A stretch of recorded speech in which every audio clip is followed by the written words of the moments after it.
Yeah, I'm right back at you like I never left, and I'm gonna go this hard to my last breath. It's a little Kenny Russell, Canoe, Consul Moon. You already know what you're gonna get when you step in the room. You're now dealing with Canoe. I'm here. And while I'm here, I'm gonna make the information direct and clear because a lot of y'all can't hear. Now, welcome back to Make My Ancestors Great Again.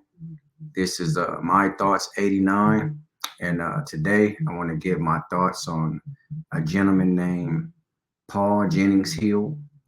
I don't know anything about him. I was watching a program or a YouTube presentation or video, and it was the top 10 pastors that did some, just I don't know what it was under, but his name came up.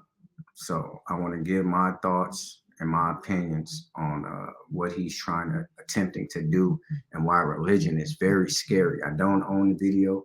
This is a fair use act. I'm just giving my commentary, my opinions, and my thoughts on the video. Like, share, subscribe, comment, and I thank you for watching. This isn't to deter anybody from any religious beliefs or any religious practices they may have. This is just giving my thoughts and my opinions. A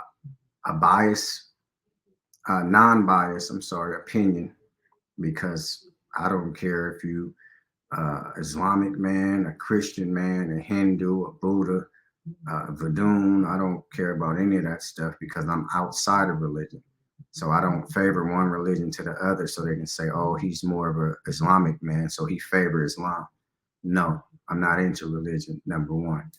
Okay, so let's look at the video, and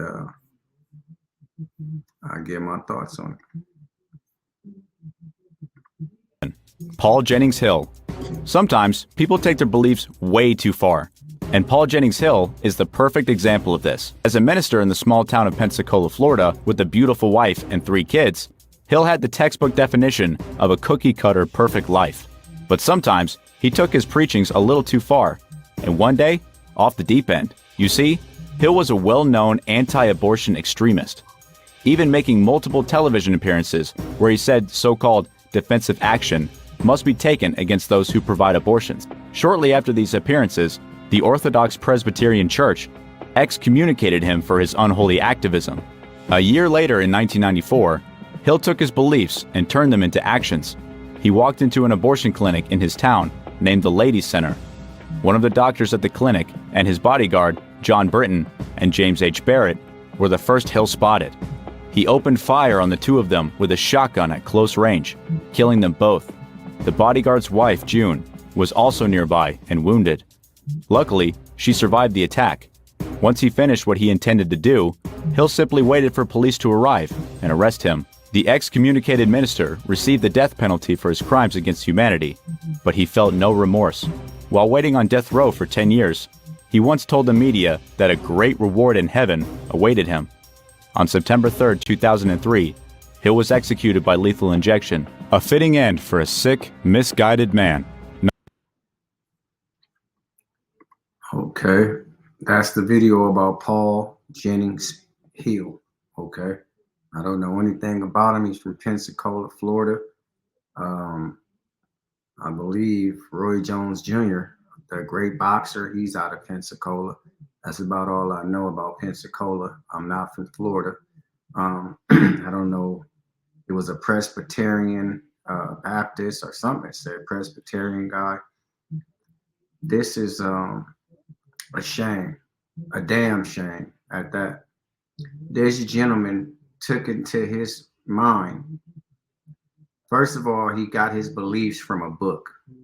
That's number one.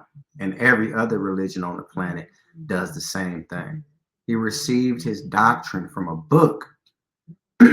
Let's try to make some rationale of this, some human understanding. This gentleman took his doctrine, his philosophy on life from a book, like every other religious people. He took everything he had and based his life on a book. Not one of these individuals, human beings, nobody from out of the book ever visited him. Abraham never came to anybody. Moses never came to anybody. Enoch never came to anybody.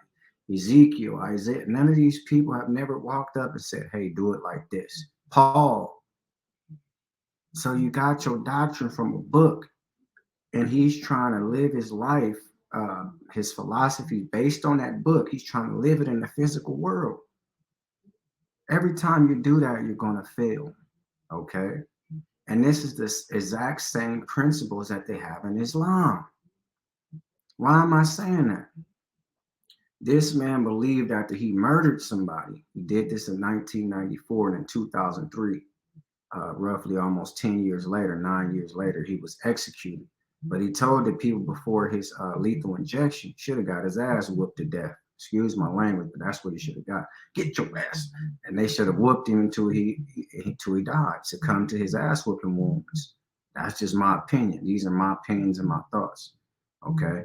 This man was silly. He believed, he told the people before his lethal injection, I have a great thing coming for me after I die. That sounds a lot like Islam, don't it? Because in his mind, he believed what the book has told him. As long as you believe in this Christ and so on forth and so forth and so on, the higher power of the matter, what he did, he thought he did that justice. People was doing an injustice by killing human being babies, giving them abortion. So he thought he did a justice for God. See, he's trying to do something in the physical for somebody in the book that's not in the physical. So he said, I got a great reward coming for me in heaven. That sounds just like Islam, don't it? See? And to tie it all in, Islam, Judaism, and Christianity is the same damn thing. I don't give a damn who don't like it. I don't give a damn who don't understand what I'm saying, because if you haven't studied these things the way I have and know the historical understanding and how they each came about, you don't have any idea of what I'm talking about. You really believe that they remain separate, but no, they are the same. Okay. In a lot of regards, but that's one. Excuse me. He thought after he viciously murdered the doctor, murdered his bodyguard, and the doctor's wife was close. She got shot as well, but she didn't succumb to her wounds. She healed up and she survived.